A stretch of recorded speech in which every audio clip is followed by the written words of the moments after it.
Assalamualaikum warahmatullahi wabarakatuh. Bertemu lagi dengan Senin Barokah kita kali ini. Kami dari Divisi Tahfidz ingin membahas tentang tips dan triks menghafal Al-Quran. Saya Maulidah Hasanah dan di samping saya ada Nur Latifah yang akan menemani Anda kali ini. Yuk simak baik-baik pembahasan kita kali ini. Menurut Mbak Latifah, apa sih kriteria hafidul atau hamilul Quran itu?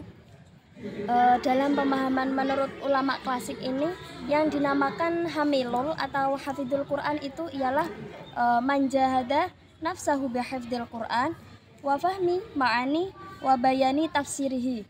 Nah, jadi itu orang yang memperjuangkan dirinya untuk menghafalkan Al-Quran dan memahami maknanya dan menjelaskan tafsirannya.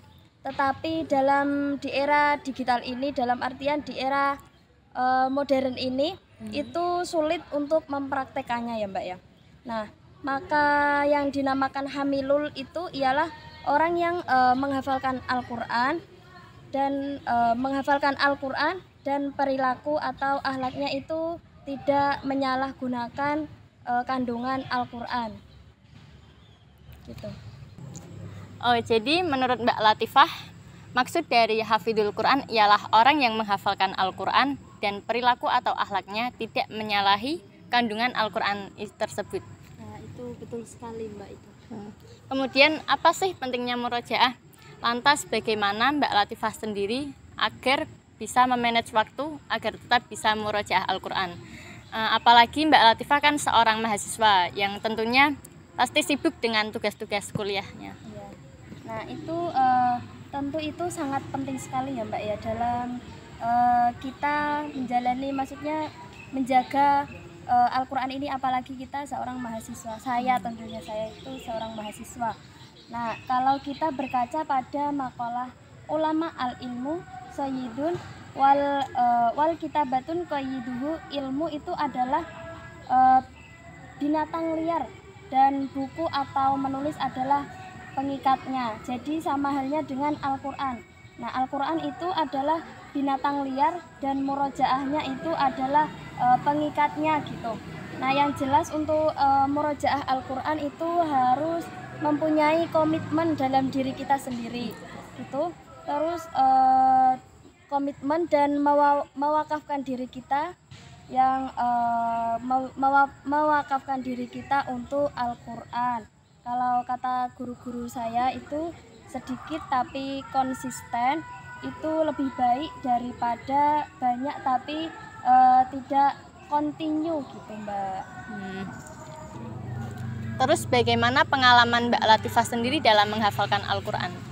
Pengalaman saya dalam menghafalkan Al-Quran ini ya Mbak, ya pasti dari pengalaman saya menghafal Al-Quran itu tentunya banyak sekali dalam rintangan-rintangan ketika kita menghafalkan Al-Quran gitu. Nah, jadi itu seperti, apalagi maksudnya dalam usia-usia saya itu rintangannya yang sangat berat itu adalah dari rintangan dari percintaan gitu Mbak. Percintaan, terus hawa nafsu, terus ini Mbak, dari pertemanan juga itu juga mempengaruhi kita dalam menghafal Al-Quran gitu. Jadi kita harus mempunyai komitmen untuk menghafal atau murojaah dalam Al-Quran yang sudah saya jelaskan tadi, pertanyaan yang Mbak Maulidah tanyakan di pertanyaan kedua tadi gitu Mbak. Jadi kita harus mempunyai komitmen dalam menghafalkan Al-Quran gitu intinya. Baik, jadi itu tips dan triks ala Mbak Latifah dalam menghafalkan Al-Quran. Terima kasih kepada Mbak Latifah atas tips dan triks menghafal Al-Qurannya. Semoga di lain waktu kita bisa berbincang-bincang kembali. Sekian dari kami, terima kasih. Mohon maaf apabila ada kesalahan. Wassalamualaikum warahmatullahi wabarakatuh.